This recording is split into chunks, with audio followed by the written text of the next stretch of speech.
कर्जत येथे राष्ट्रवादी काँग्रेस पार्टी कार्यकर्ते संवाद मेळावा संपन्न. अनेकांनी पक्षप्रवेश केला. विनंती आहे पदाधिकाऱ्यांना युवराज ज्या मंडळात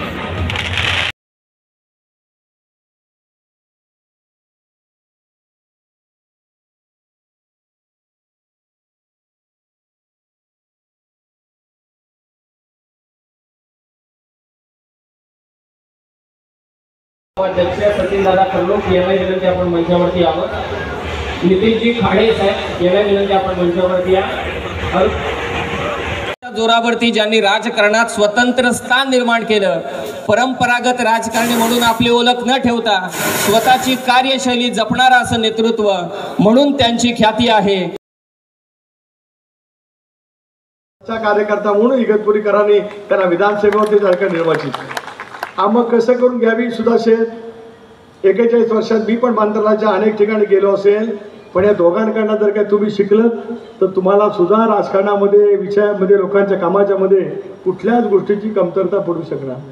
कधी कुठे कशामध्ये जावं आणि आपल्या कामाचा पाठपुरावा करावा याचं उत्तम पाहिजे ते दिशा त्या ठिकाणी देऊ शकतात. हिरामण कोसकरांची सुद्धा तुम्हाला गंमत सांगतो. एक दिवशी सकाळपासून मी आणि दादा त्यांच्या कामाच्या मागे लागलो. रात्री उशिरा त्यांना बोलवलं आणि रात्री 12च्या नंतर त्यांचा राष्ट्रवादी काँग्रेस पक्षामध्ये आम्ही प्रवेश केला. त्याचे काय परिणाम झाले ते मी आता या ठिकाणी सांगू इच्छित नाही, पण त्याचे जे परिणाम झाले त्याचे सर्वाधिक कोणाला ऐकायला लागलं ते मला ऐकावं लागलं. पण हा बहादर नेता 75,000पेक्षा जास्त किती मतं निवडून आला? 87,000 मतांनी इगतपुरी सारखा प्रगत मतदारसंघातून होता.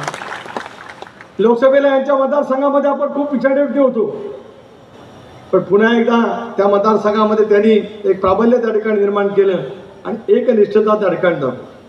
सुधाभाऊ, ज्या पद्धतीने तुम्ही काम करता, मगाशी उल्लेख केला, या तालुक्यामध्ये आदिवासी बांधवांची संख्या मोठ्या प्रमाणावरती आहे. या तालुक्यातल्या अनेक अर्थांनी या तालुक्यात महाराष्ट्राच्या पर्यटनाच्या इतिहासामध्ये नावारूपाला येतो. पण निरपेक्ष बुद्धीने काम करणारा नेता ज्याला मतदारसंघाला लाभतो त्याला त्या गावाचं आणि त्या परिसराचं नाव सुद्धा कधीतरी उंचावलं जाऊ शकत असतं.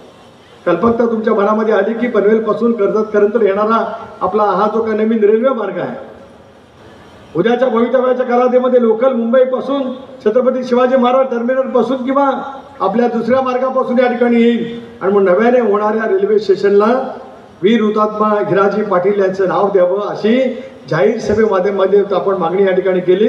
मी आपल्याला आश्वस्त करतो केवळ लोकसभेचा खासदार रायगड लोकसभा मतदारसंघाचा म्हणून नव्हे, महाराष्ट्र प्रदेश राष्ट्रवादी काँग्रेस पक्षाचा अध्यक्ष म्हणून देशामध्ये मोदी साहेबांच्या अमितभाईंच्या नेतृत्वाखाली एनडीएमध्ये आम्ही जो काही सहभागी झालेलो आहोत, राष्ट्रवादी काँग्रेस पक्षाच्या माध्यमातून आपण केलेली मागणी रेल्वे मंत्र्यांच्याकडे, पंतप्रधान महोदयांच्याकडे, अमितभाईंकडे पोहोचवण्याचं काम तुमचा सहकारी म्हणून सुनील तटकरे प्रामाणिकपणे करेल.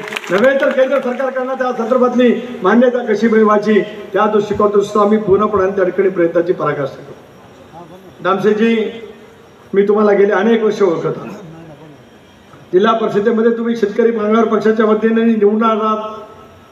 सभापती त्या ठिकाणी काम करण्याचा तुम्ही अतिशय उत्तम पद्धतीने प्रयत्न केलात. जयवंतीताई इंदोळा या पंचायत समितीच्या उपसभापती सुद्धा राहिल्या. रवींद्रजी जांजे असतील, सर्व सहकारी ज्या पद्धतीने आज या ठिकाणी येत आहेत, गजाननजी देशमुख, याचा अर्थ आपल्या नेतृत्वाच्या बद्दलचा असलेला विश्वास तुमच्या सर्वांच्या मनामध्ये त्या ठिकाणी आदिवासी क्षेत्रामध्ये किंवा या तालुक्यामध्ये सुप्त विकासाच्या कामाला माप हे दिलं जाईलच. तुम्ही मनामध्ये कसली शंका त्या ठिकाणी ठेवू नका.